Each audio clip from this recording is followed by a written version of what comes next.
Good morning. This is Dylan Jovine with Behind the Markets. Happy Friday. Today's Friday, April 24th. And Tesla came out with earnings yesterday after the market, actually Wednesday, but yesterday was the first day of trading. And I figured I'd take a few minutes to talk about this because we get so many questions about Tesla. Elon Musk and Tesla, Tesla's not really a car company. It's more like a movement for some folks. Look, Tesla came out with earnings. And the funny thing is, Elon Musk came under fire for his lack of aggression. But, the SpaceX IPO is coming soon. And often before an IPO, you have what we call on Wall Street a quiet period, which is an SEC mandated period of time, about 40 days or more, surrounding an IPO where, the people involved in the firms have to be super careful about what they say in public to avoid any appearance of manipulation. So you could tell this was a very subdued Elon Musk, and understandably, who wants 100 lawsuits just slamming at you? Anyway, what do the numbers look like? $22.9 billion in revenue, up 15.8% year over year, which is good. $477 million in net income compared to $400 million in net income, which is up 17%. You always want to see a company's bottom line growing faster than their top line because that speaks to efficiency and a bunch of other things. There could be a few reasons for that, but it speaks to scale economics and it speaks to efficiency. Gross margin was 21.1% versus 20.1%, up 1 full percentage point.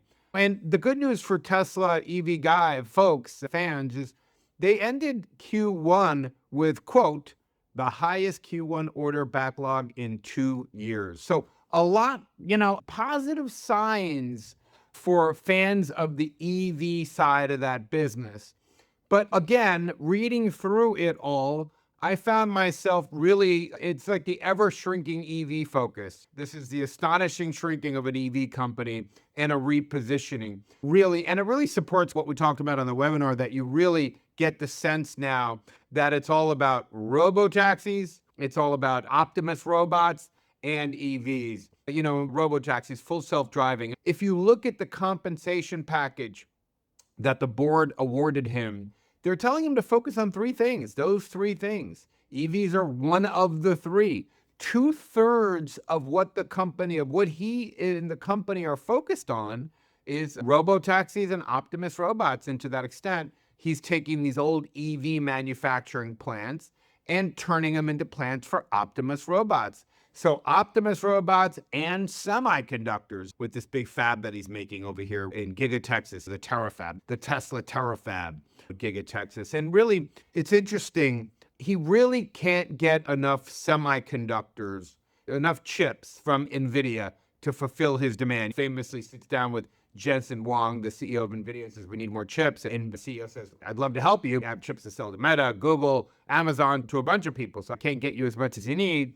Elon, being Elon, goes out there and actually goes and acquires the chips. It starts to build his own factory and believes that these chips will be his own chips, 90% cheaper than chips he could buy from Nvidia. And I amusingly wondered to myself if he's taking into account actually the cost to build the factory and capital expenditures and all that stuff, but whatever.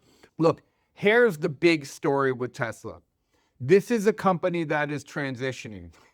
Transitioning. Talk about a word that don't mean the same as it did when we were growing up, huh? But this is a company that's transitioning.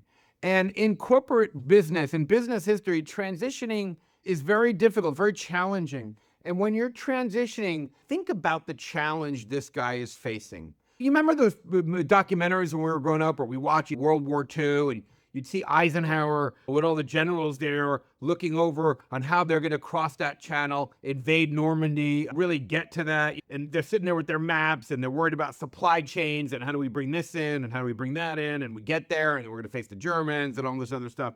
This is a very complex operation. He's actually taking factories that make one thing and retooling them for another thing and adding capacity on his chips while he's launching rockets and satellite services. As he said himself, quote, we are in a very big capital investment phase, which is going to start now and would last a couple of years. And they are expecting capital expenditures to be $25 billion with a B, $25 billion over the next 2 to 3 years. So basically, it's like he's starting a company again with 25 billion. He's like taking $25 billion and starting a company, really pushing out the advancement and scaling of robo taxis and Optimus robots. It's really quite a fascinating story. Now, if you look at business history, most of the time Wall Street avoids any